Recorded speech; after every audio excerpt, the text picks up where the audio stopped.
तो राहुल गांधी नेता प्रतिपक्ष बन गए हैं और ये कहा जा सकता है कि करीब 10 साल के बाद लोकसभा को नेता विपक्ष मिलने जा रहा है। जी हां, सही सुना आपने, आखिरी बार स्वर्गीय सुषमा स्वराज नेता प्रतिपक्ष हुआ करती थी और अब राहुल गांधी नेता विपक्ष बनने जा रहे हैं।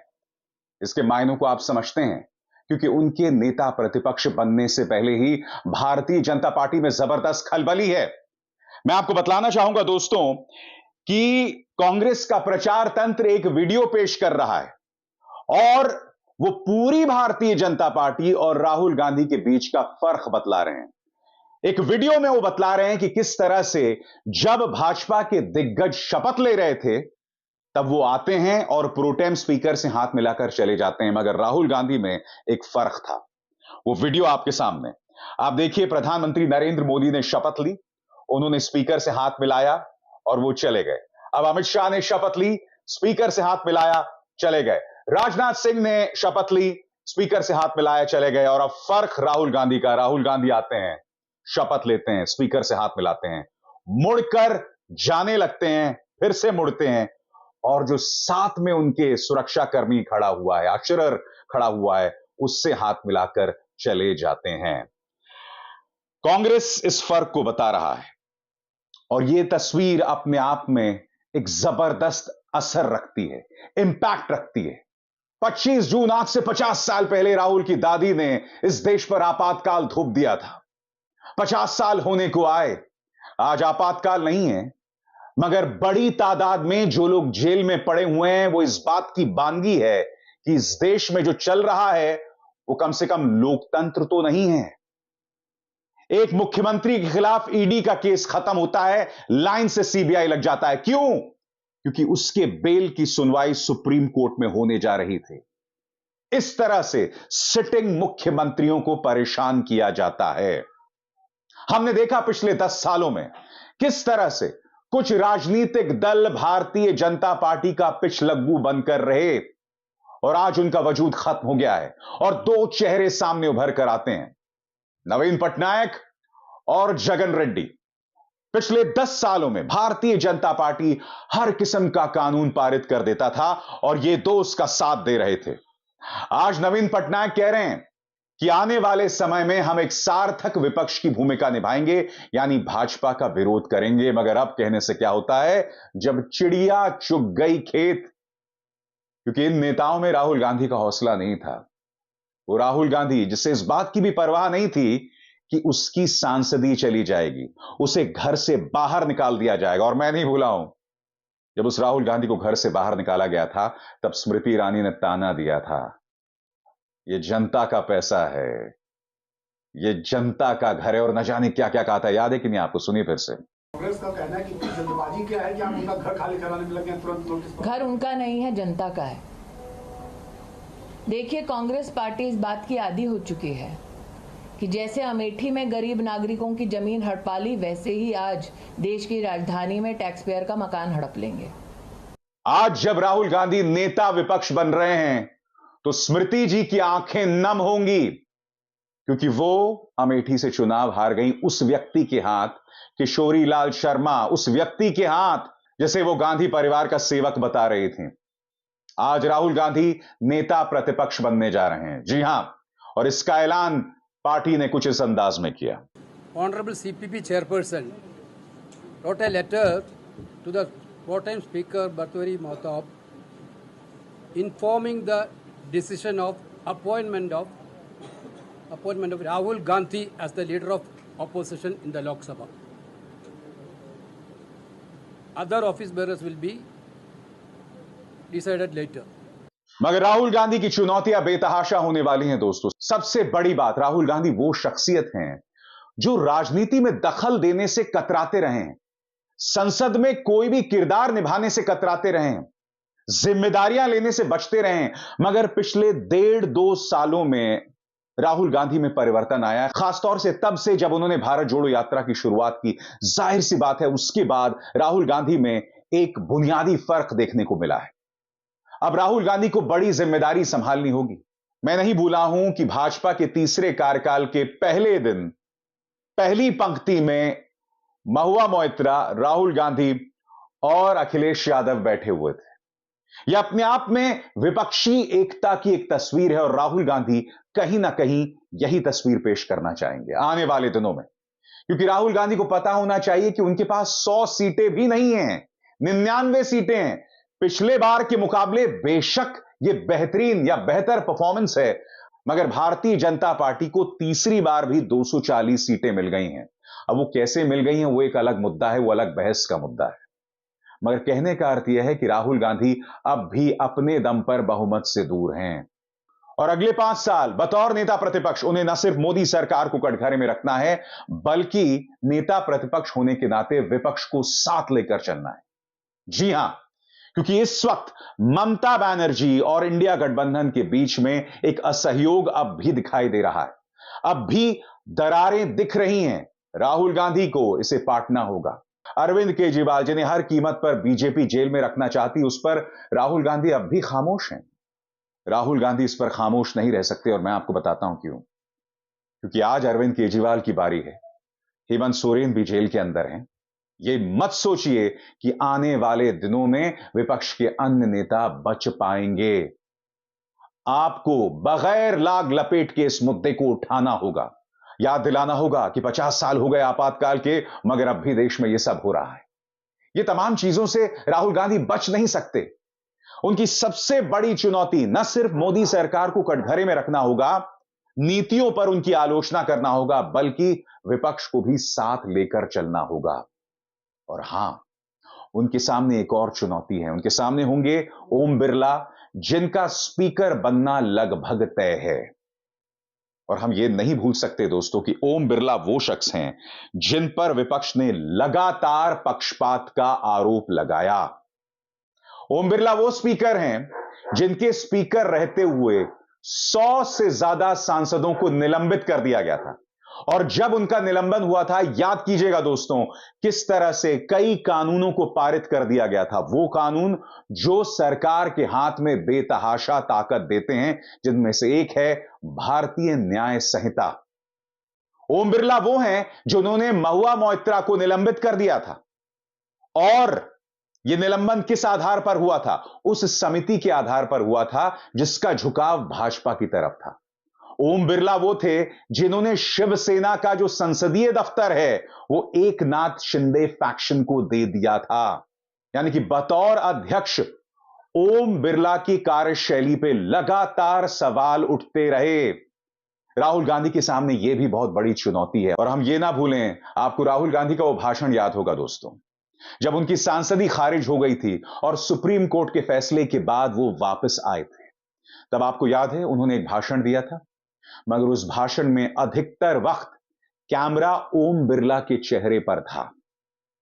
राहुल गांधी के सामने यह भी चुनौती होने वाली है, विपक्ष के सामने यह चुनौती होने वाली है। यकीनन विपक्ष का आंकड़ा अब 240 के पास है, यानी कि संख्या गणित के आधार पर वो ज्यादा मजबूत है। समाजवादी पार्टी के 37 सांसद लाल टोपी लगाए संसद के अंदर होंगे। अखिलेश यादव के नेतृत्व में साथ में उनकी पत्नी डिंपल यादव होंगी। और ये सब मिलकर न सिर्फ अखिलेश यादव की ताकत है, बल्कि राहुल गांधी की ताकत भी होंगी। मगर इस ताकत का सकारात्मक इस्तेमाल करना होगा, उसके बगैर विपक्ष दस्तक नहीं दे सकता। और यह बात गांठ बांधकर चलिए कि आने वाले दिनों में बेशक भाजपा 30 सीटें दूर है, मगर स्पीकर उसका होगा, उससे कई चीजें होने वाली हैं। सबसे बड़ी बात, विपक्ष जिस तरह से आरोप लगाता रहता है पक्षपात का ओम बिरला पर, वो इतिहास दोबारा दोहराया जा सकता है। और हां, दूसरा पहलू, आने वाले दिनों में मुझे ताज्जुब नहीं होगा अगर भारतीय जनता पार्टी टीडीपी के सांसदों पर या नीतीश कुमार के सांसदों पर डोरे डालना शुरू करे। सही सुना आपने, डोरे डालना शुरू करे। और अगर कुछ ऐसे हालात बन जाते हैं, क्योंकि भारतीय जनता पार्टी अपने दम पर बहुमत हासिल करना चाहेगी, और अगर ऐसे हालात बन जाते हैं, तब स्पीकर का किरदार बहुत अहम होने वाला है, ओम बिरला का किरदार बहुत अहम होने वाला है। और यहां पर राहुल गांधी को अपनी रणनीति के तहत उन्हें बार बार घेरना होगा।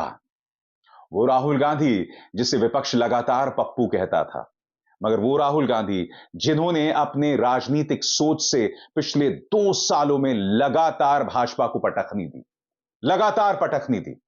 और अब राहुल गांधी के सामने दोहरी चुनौती है। एक तरफ बतौर नेता प्रतिपक्ष संसद के अंदर सरकार को घेरना और समानांतर तौर पर उन राज्यों में कांग्रेस को जीवित करना जहां उसका सूपड़ा साफ हो गया था। और वो राज्य कौन से हैं?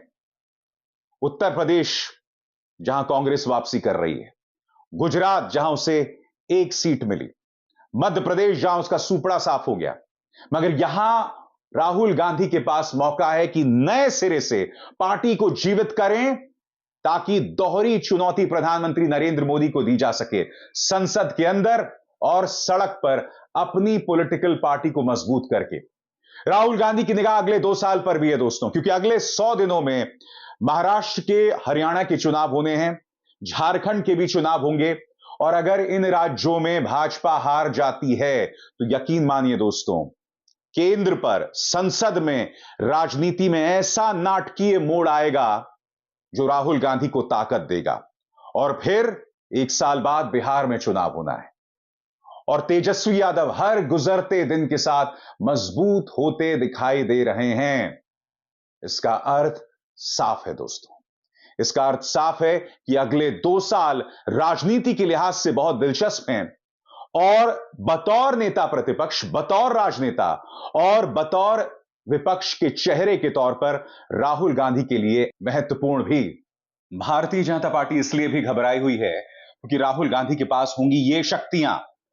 अब राहुल गांधी नेता प्रतिपक्ष बन रहे हैं तो वो उस समिति का हिस्सा बनेंगे जो सीबीआई के डायरेक्टर, सेंट्रल विजिलेंस कमिश्नर, मुख्य सूचना आयुक्त, लोकपाल या लोकायुक्त, राष्ट्रीय मानवाधिकार आयोग के चेयरपर्सन और सदस्य और भारतीय निर्वाचन आयोग के मुख्य चुनाव आयुक्त और चुनाव आयुक्तों की नियुक्ति करती है। इन सारी नियुक्तियों में राहुल गांधी नेता प्रतिपक्ष के तौर पर उसी टेबल पर बैठेंगे जहां प्रधानमंत्री मोदी बैठेंगे। और पहली बार ऐसा होगा जब इन फैसलों में प्रधानमंत्री मोदी का नेता प्रतिपक्ष के तौर पर राहुल गांधी से भी उनकी सहमति लेनी पड़ेगी। यही नहीं, आर्थिक मामलों की समीक्षा कर पाएंगे राहुल गांधी। राहुल गांधी के नेता प्रतिपक्ष होने के बाद वो सरकार के आर्थिक फैसलों की लगातार समीक्षा कर पाएंगे और सरकार के फैसलों पर अपनी टिप्पणी भी कर सकेंगे। राहुल गांधी उस लोक लेखा समिति के भी प्रमुख बन जाएंगे जो सरकार के सारे खर्चों की जांच करती है और उनकी समीक्षा करने के बाद टिप्पणी भी करती है। और हां दोस्तों, प्रधानमंत्री नरेंद्र मोदी और राहुल गांधी का बतौर नेता प्रतिपक्ष कम से कम 2 मौकों पर सामना होने वाला है और यह सामना बहुत दिलचस्प होगा। और वो 2 मौके कौन से हैं? ईडी प्रमुख का चुनाव और दूसरा NHRC, national human rights commission के प्रमुख के चुनाव पर। और ये दोनों ही पद बहुत अहम हैं।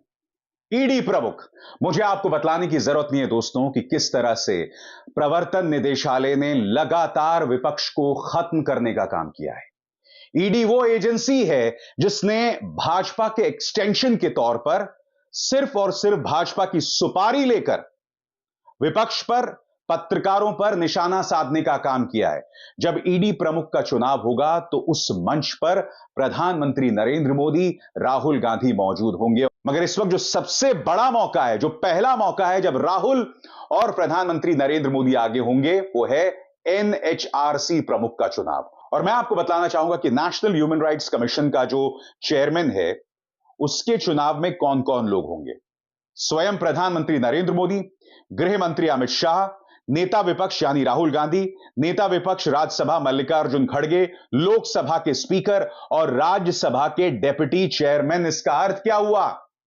इसका अर्थ यह साफ है दोस्तों कि नेशनल ह्यूमन राइट्स कमीशन का जो चेयरमैन बनेगा उसमें भारतीय जनता पार्टी की ही बात मानी जाएगी, क्योंकि इस पूरी लिस्ट में जो 6 लोग दिखाई देते हैं, इनमें राहुल और मल्लिकार्जुन खड़गे को छोड़ दें तो बाकी सब भाजपा के पक्ष में ही दिखाई देते हैं। लिहाजा विपक्ष के लिए उम्मीद नहीं है, मगर कम से कम राहुल बेबाकी से अपनी बात रख सकते हैं। और उसी तरह से बहुत दिलचस्प होगा दोस्तों जब ईडी के प्रमुख का, एनफोर्समेंट डायरेक्टरेट के प्रमुख का चुनाव होगा। तब भी राहुल गांधी और प्रधानमंत्री नरेंद्र मोदी आमने सामने होंगे और जाहिर सी बात है दोस्तों, वो मौका बहुत दिलचस्प होगा। राहुल गांधी इस दौरान अपनी बातें किस तरह से रखते हैं, यह भी बहुत दिलचस्प होगा और इस लम्हे का हम सबको इंतजार है। मेरा हमेशा से मानना रहा है दोस्तों कि एक लोकतंत्र के अंदर विपक्ष को मजबूत होना चाहिए, क्योंकि अगर एक लोकतंत्र के अंदर विपक्ष मजबूत नहीं होगा तो लोकतंत्र के मायने ही खत्म हो जाएंगे। बहुत जरूरी हो जाता है कि इस लोकतंत्र के अंदर न सिर्फ विपक्ष मजबूत हो, बल्कि विपक्ष की नुमाइंदगी करने वाला एक ऐसा चेहरा हो जो सावगोही से अपनी बात कर सके, जो लगातार सत्ता को कटघरे में रख सके, क्योंकि राहुल गांधी के सामने सबसे बड़ी चुनौती गोदी मीडिया भी है।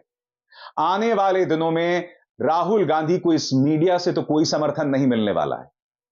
उनकी बातों को जनता तक पहुंचाने का काम कम से कम यह मीडिया नहीं करने वाला, यह गोदी मीडिया नहीं करने वाला है, जिसका एक ही काम है भाजपा के लिए वोट बटोरो, दैट्स इट, उसके अलावा कुछ नहीं।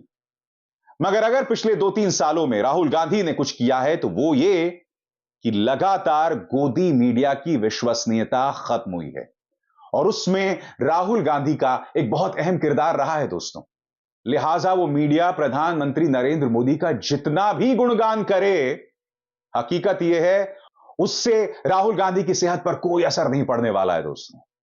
जो भी हो, आने वाले दिन बहुत दिलचस्प होने वाले हैं और जो भी राजनीति आप केंद्र सरकार में देखेंगे उसका बारीक एनालिसिस आप मेरे इस मंच पर देखेंगे। अब इसार शर्मा को दीजिए इजाजत। नमस्कार।